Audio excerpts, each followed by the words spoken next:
teach them accountability, but you can't hold them accountable. You can't do that, right? And you do that by creating boundaries.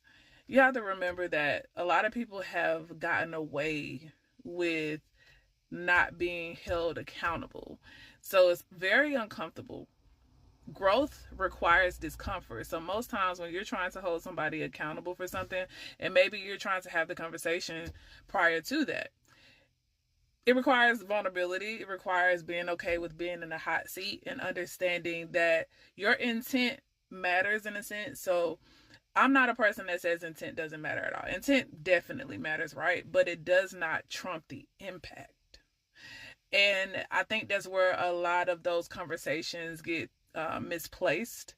And then that's kind of where usually the accountability, there's a lack of accountability there, because in some cases, if a person didn't mean to do something, they're like, well, I didn't mean to do it, and or because they want to minimize the impact, because in their mind it wasn't that deep, because whatever they did, it just wasn't that deep to them.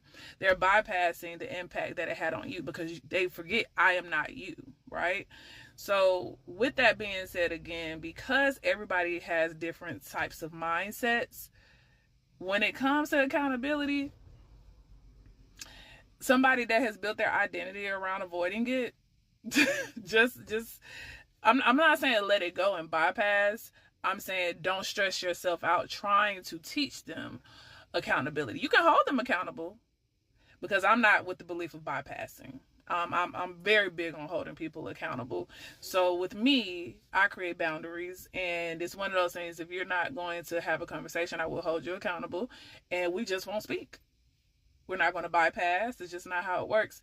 And I believe that sometimes, well, I'll say that I think a lot of times people that walk around like that have been in situations with people where they have not been able to hold them accountable. Maybe they're scared to that they're going to end the relationship, whatever the type of relationship that it is. They want to keep everything good, or maybe they have a working relationship, maybe they have children, so they have to sweep things under the. I get it, but the only thing that's within your control is still setting boundaries. Other than that, you cannot teach someone that has built their identity. You cannot teach them accountability if they have built their identity around avoiding accountability. Okay? Growth requires discomfort. Some people will rather risk relationships than do the right thing and salvage relationships by just simply listening to how they impacted someone else. Okay? But that's just my viewpoint on it. What do y'all think?